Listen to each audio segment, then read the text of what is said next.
Hello everyone, Person A7 here back with more Bloons TD Battles 2 content.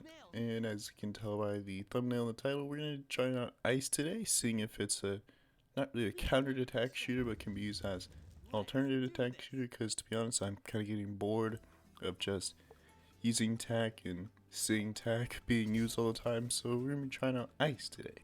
Also, I brought Engineer simply because Engineer in BT6 is one of my favorite towers, and I was curious to see how good Bloon Trap is, and I had to keep grinding in order to unlock Bloon Trap, although by the time this video comes out, I would have already unlocked it.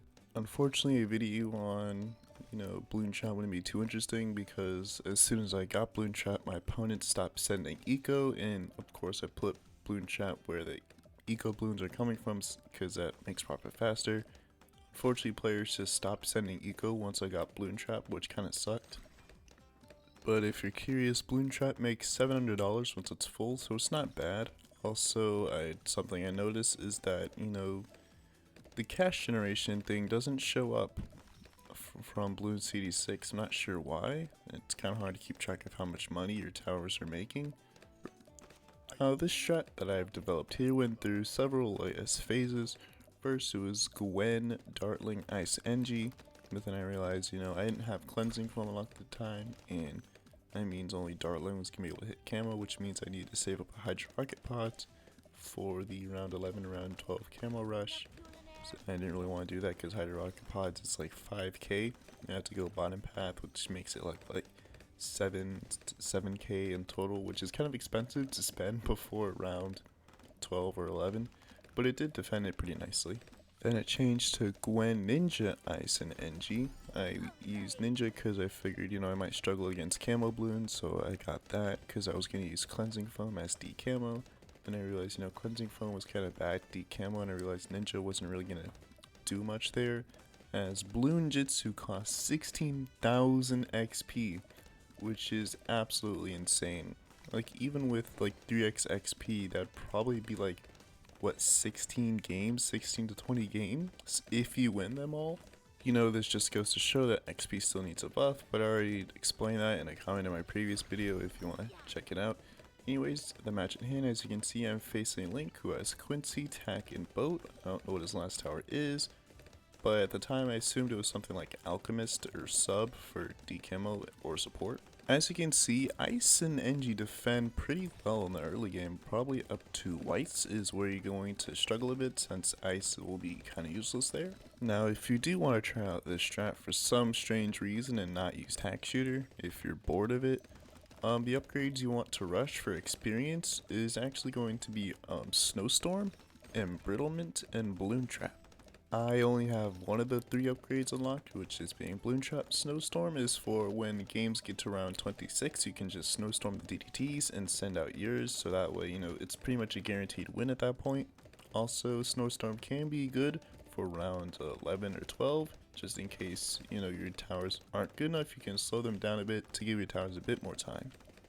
Now, don't worry, every tower in this loadout can hit frozen bloons if you get the upgrades. Of course, you're obviously going to be getting oversized nails and pin for the early game, because that leads into double gun and Bloon Trap, which is pretty good. Something you could do if your micro is fast enough is you can bait your opponent into sending round 11 or round 12 purple rushes, place down your Bloon Trap at the back of the track real fast, get a decamo tower, and make profit off of it.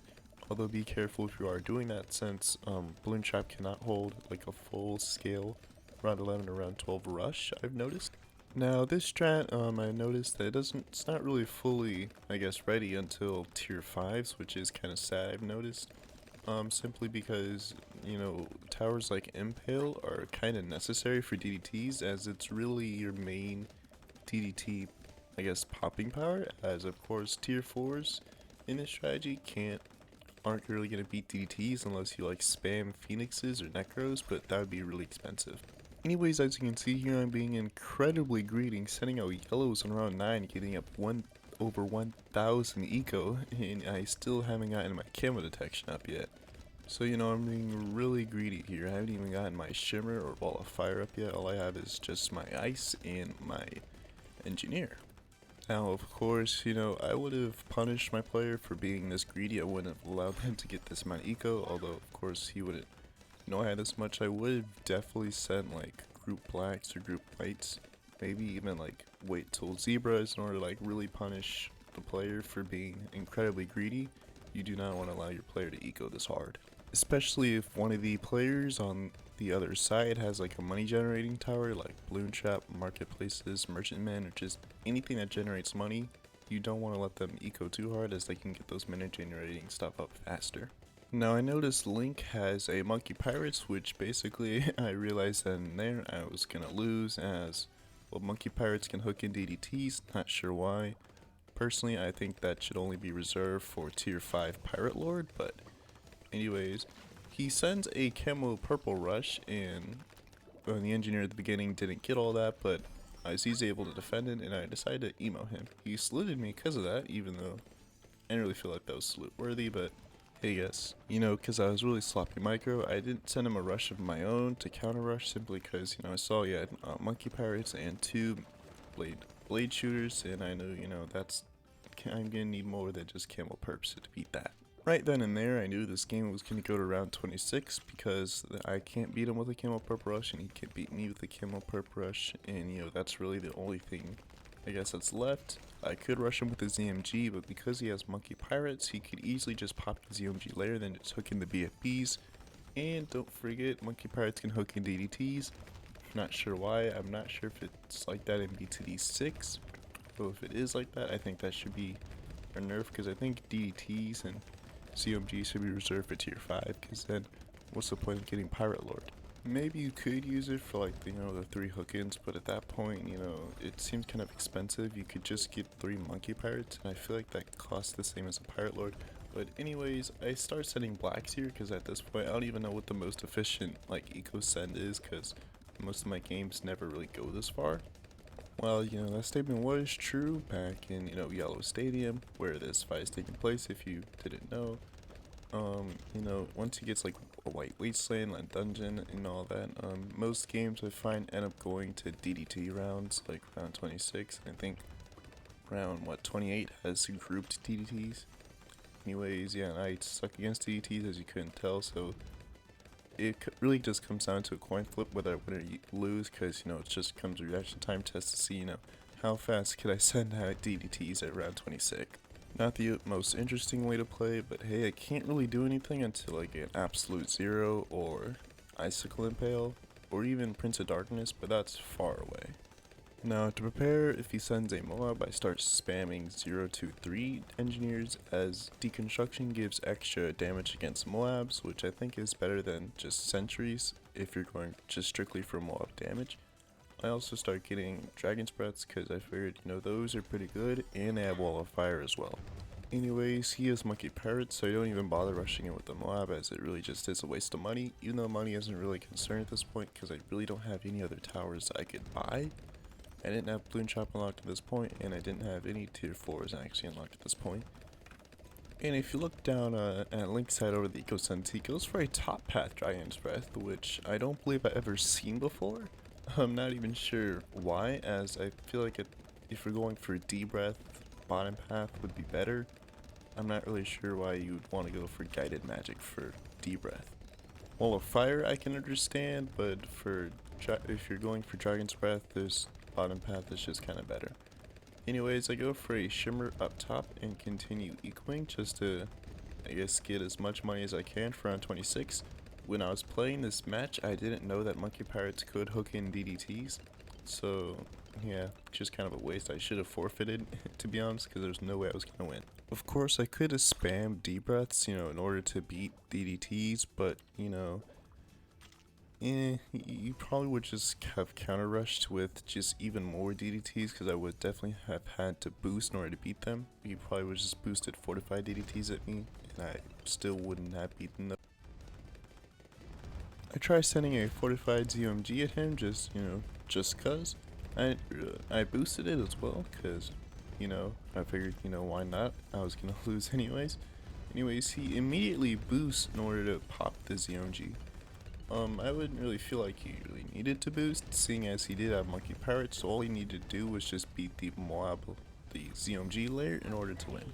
Anyways, I started spamming even more 0-2-3 engineers, of course, just in case he sent a ZOMG of his own.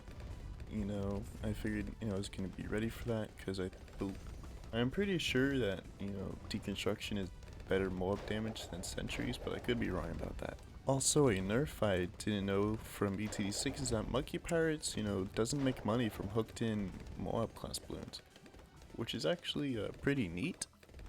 I feel like, insta-killing Moab class balloons as well as making profit off of them would be kind of OP, although I guess it's kind of the same thing for XXL trap, but XXL trap is expensive.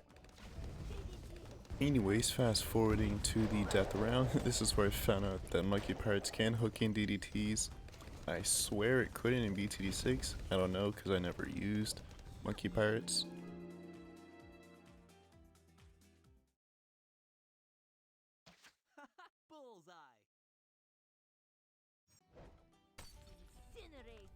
Now this match takes place, sometime in the future. I got enough XP to get ice shards, and you'll see that ice shards is actually incredibly good in battles. If you get a boosted ice shards along with some other tower that can hit frozen, it can defend round like 11 and round 12 purple rushes, assuming you get decamo as well. Or just an embrittlement would work, but I didn't have embrittlement unlocked at this point, so. Now this strategy went through, I guess you could call it phases, like several phases of just openings. So when I first used this strat, I didn't use ice and used dartling instead. So I'd used NG as my opener into rush 022 engineer, not 022, 002 engineer as fast as possible. But then, I figured, that's way too unreliable. I was leaking like 30, 40 lives before I can actually get my hero down. So I figured to get another tower that wasn't tack, and I decided ice was the best choice. For ice, I was rushing 020 ice as fast as possible, then getting engineer. Although the current opening for this strat is getting a 022 ice. Just like in BT6, 022 ice is actually incredibly good. Although you will have to sell the 022 ice later on for a ice shards, because the spot you put it in isn't really an ideal crowd cannon spot. Really, the one thing that stays consistent with the opener is you want to rush double gun as soon as possible, just in case your opponent is like Bright Giraffe 11 here and is sending greens at round 3. Early game fast balloons are, a bit of a problem for ice, as ice can't really catch them all. This guy realized that and started sending, yellows as well. Me personally, I wasn't paying attention, so I was still sending red balloons at round 4, even though I should have sent blues like a round earlier. Now, this was the first time, I've seen someone use Oben, so I was, kind of hoping, oh, this would be a very interesting and cool strategy, because maybe, I figured he might be using druids. I was curious to see how good druids are. I still haven't, bought druids simply because I don't really have a use for them. I was thinking, Avatar Wrath could be pretty good, but, when I saw the XP system, I was kind of like, I really don't want to grind for Poplusts or bottom path druids, so I figured, I'd just leave it alone. Anyways, I started paying attention again and sent greens at round 5, like I guess you're supposed to. Now I didn't realize at the time, but behind this ice is actually a ninja he put down, or he's gonna put down later on.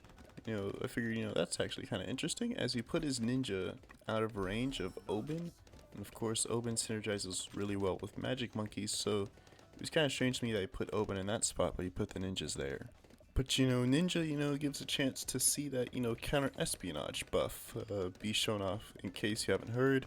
And like in BTD, it's different from BTD6, because counter espionage in BTD6, you had to damage the balloon in order to decamo balloons.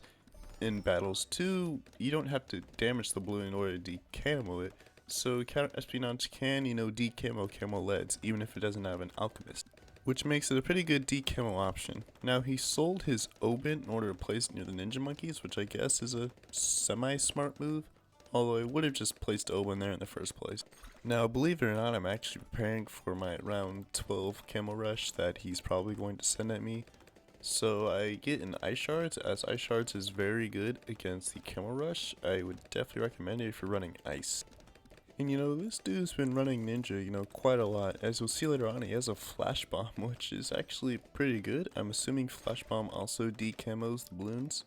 I'm not pretty sure, as in battles In regular BT6, I never went a 0.24 flash bomb. You kind of always want top path when running bottom path. Now I will say, Shimmer is a bit sketch on this map. Sometimes I see that, Shimmer does miss, so I do have to get a cleansing foam, like just in case as a backup. Just in case Shimmer does miss, or just get 2 Shimmers. Anyways, round 13 showed up, so I figured, why not send some camo perps? Because he only had 2 not distraction, kind of espionage, so I figured, maybe that'd be enough to give him to leak some lives, which he does. But for whatever reason, doesn't even show up on the life counter, even though he leaked, 3 camo perps. I'm guessing on his side, he didn't leak any lives, but on my side, it showed that the camo perps went through. And that was a problem in Battles 1. I don't want to be too nitpicky about it, but it's still, it does kind of look bad. Now, because my lead detection is kind of bad, I start placing some engineers around Gwendolyn. Even though the engineers can't hit lead, Gwen's heated up is pretty nice buff. Now, this guy hasn't gotten an overdrive yet, so I assumed, he only has tier 3 unlocked, which is good for me, seeing as, overdrive can pretty much defend anything up to DDTs, and, up to that point, really it's just about, who can survive long enough against the bad. Now, I decided to test his BFB defense simply because I thought it was kind of bad. Anyways, he does have an overdrive, and also I want you to pay attention, to the blurriness of the overdrive on top. It really looks like it's censored or something. It is quite funny. Now, as you're playing this game, I just want you to pay a bit attention to, just some visual or UI glitches. If you look around some, you'll actually find out there is quite a few. Now, I would just like to give a, I guess a spoiler alert. This guy ends up just like surrendering for some reason. He probably could have won, maybe, in like round 26, not sure why. Now, I must say, all that for only, 200 experience is kind of poor, if I'm being honest.